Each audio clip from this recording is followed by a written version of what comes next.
Welcome to our channel GK current affair circle. तो आज हम लोग पढ़ने वाले हैं नंबर सिस्टम का पार्ट 2।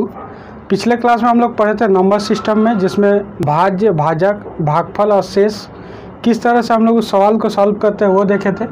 आज हम लोग देखने जा रहे हैं इसका टॉपिक, दूसरा टॉपिक है जो कि नंबर सिस्टम का और भी बेसिक है। जैसे अगर हम लोग कोई नंबर को देखते हैं तो वो नंबर कहाँ लिखा होता है, तो जिस लाइन के ऊपर लिखा होता है इस लाइन को क्या बोलते हैं, तो लाइन हो गया हम लोग का नंबर लाइन यानी कि संख्या रेखा। तो यह हो गया नंबर लाइन, या फिर इसी को हम लोग बोल देंगे संख्या रेखा। तो हो जा रहा है संख्या रेखा। अब जितना भी नंबर लिखा होता है वो सारे इसी नंबर लाइन के ऊपर रहता है। जैसे बीच में हम लोग जानते हैं कि यहाँ पर हमेशा जीरो होता है। अब जीरो के इधर जितना भी नंबर होगा, तो जीरो के इधर जितना भी नंबर होगा सब प्लस में होगा यानी कि धनात्मक होगा, और जितना भी इधर होगा वो नेगेटिव होगा यानी कि ऋणात्मक संख्या होगा। अब कुछ ऐसे भी संख्या हैं जो नंबर लाइन के ऊपर नहीं होते हैं, उसे हम काल्पनिक संख्या या फिर इमेजिनरी नंबर कहते हैं। तो नंबर सिस्टम में हम लोग इस नंबर लाइन के बारे में देखेंगे। अब जीरो के इधर हमेशा अगर प्लस होगा, इसका मतलब क्या क्या संख्या है, तो इधर होगा +1, इसी तरह से होगा +2, इसी तरह से हो जाएगा इधर +3। ये चलते चलते कहाँ तक जाता है, तो इधर बोलते हैं हम लोग इन्फिनिटी तक जाता है। अब इसी तरह से जीरो के इधर अगर देखें तो माइनस में होता है नंबर, तो माइनस में यानी कि इधर -1, -2, -3, इस तरह से सारा संख्या होता है। तो इधर जो नंबर होगा वो हो जाएगा -इन्फिनिटी तक।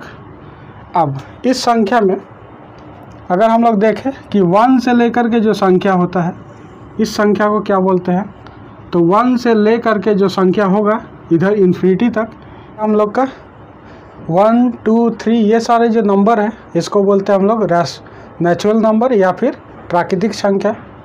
अब मान लीजिए इस नेचुरल नंबर में ही हम जीरो को भी जोड़ लें, ये जितना भी ये है 1, 2, 3 ये सारे नंबर जो है इधर प्राकृतिक संख्या हुआ।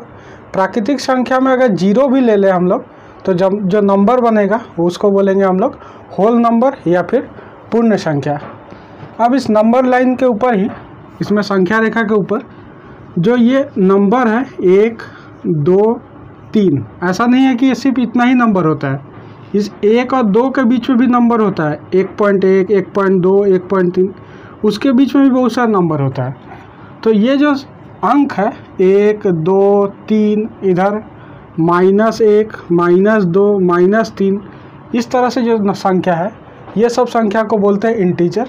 जो प्लस में है उसको हम बोलेंगे धनात्मक पूर्णांक या फिर पॉजिटिव इंटीजर, या फिर जो माइनस में है उसको बोलेंगे नेगेटिव इंटीजर या फिर ऋणात्मक पूर्णांक।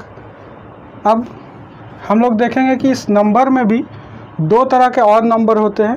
पहला को बोलते हैं रैशनल नंबर यानी कि परिमेय संख्या, दूसरा को बोलते हैं इर्रेशनल नंबर या फिर अपरिमेय संख्या।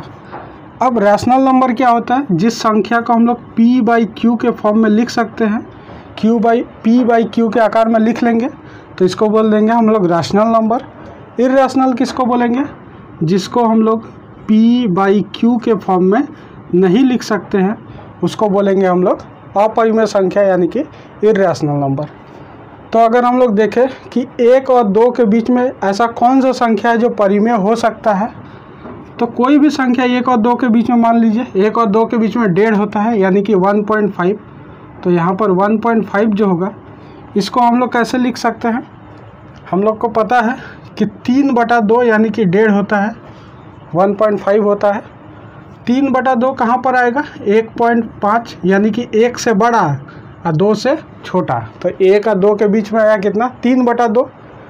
तो अब हम लोग क्या देख रहे हैं कि इसको p/q के फॉर्म में लिखना था, तो ऊपर p और नीचे q, तो इसको हम लोग p/q के फॉर्म में लिख सकते हैं। ये हो गया q और ये हो गया p। तो 3/2 जो है ये p/q में लिख लिए, यानी कि ये हो गया हम लोग का रैशनल नंबर यानी परिमेय संख्या। अब अपरिमेय संख्या कौन हो जाएगा, तो हम लोग जानते हैं कि कुछ संख्या ऐसा है जैसे √2, √3, चाहे पाई हो गया, ये सारे संख्या क्या है अपरिमेय संख्या। इसको हम कभी भी √2 को या √3 को p/q के फॉर्म में नहीं लिख सकते हैं। जैसे हम लोग जानते हैं कि √2 क्या होता है, इसको भाग देते जाइए, ये संख्या कभी कटेगा ही नहीं।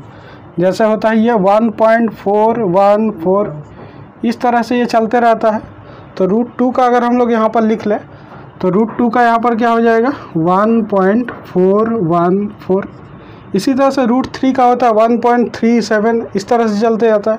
पाई का भी होता है 2.71, ये चलते ही जाता है, ये संख्या कभी कटता ही नहीं है।